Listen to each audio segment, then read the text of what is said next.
Italy की अगर मैं बात करूं, इटली के हेल्थ मिनिस्टर ने ये चीज वोकली कही है। उनके मिनिस्टर लोग कह रहे हैं इटली खत्म हो जाएगी। इटली को तो बड़ा फैसिनेट करते हैं। इटली की टूरिज्म, इटली भैया प्यार मोहब्बत, हाँ। इश्क मोहब्बत। क्यों खत्म हो जाएगा इटली? तो इटली इसलिए खत्म हो जाएगा, उसमें बहुत सारी प्रॉब्लम्स चल रही है। पहला प्रॉब्लम, वहां का जो रेशियो है, प्रेगनेंसी रेशियो है, वो बहुत ज्यादा ड्रॉप हुआ है और उसमें भी उन्हीं की गलती है, सरकार की गलती है। क्यों?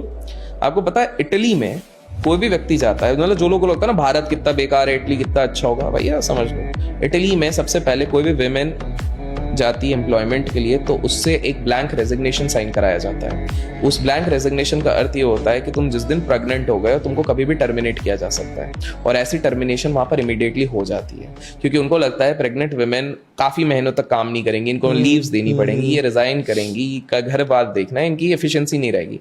तो सोचो इसी चक्कर में वहां की वुमेन बच्चा नहीं करना चाहती है, फर्टिलिटी रेट इसलिए भी गिर रहा है। That is one.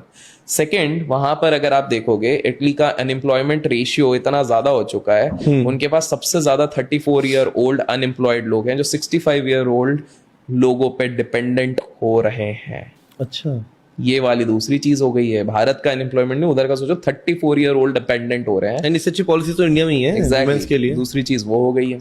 तीसरी चीज क्या हो रही है? तो फर्टिलिटी रेट हो गया, वहां की गवर्नमेंट की पॉलिसीज इस प्रकार से आ रही है। तीसरी चीज वहां पर ये हो रही है कि अगर हम लोग बोल रहे हैं ना कि टूरिज्म बहुत बढ़िया चल रहा है, वहां की इंडस्ट्रीज मैक्सिमम अब शट डाउन होना शुरू हो गई हैं। अच्छा, तो पॉइंट ये है कि हमको लग रहा है कि बाहर से सारी चीजें बहुत अच्छी लगती है। एक और दे देता हूँ, जापान की मैं बता देता हूँ। जापान की अगर मैं बात करूँ तो जापान कितना बढ़िया लगता है ना, क्लीन सिटी है, इतना हाईटेक है, ये है। भाई साहब जापान में तो पेंडेमिक चल रहा है, सबसे ज्यादा लोनली जगह अगर कोई है जापान है। जापान में ट्रेन में इंसान जाता है, हमारे ट्रेन में अगर जाओ, जैसे दिल्ली के मेट्रो में चले जाओ, एटलीस्ट आंटियां लड़ रही हैं, कोई गाली गलौज चल रहा है, कोई गाना गा रहा है, वहां पे सब शांति से बैठे हैं, शांति से खड़े, कोई किसी से बात नहीं कर रहा, इतने लोनली है।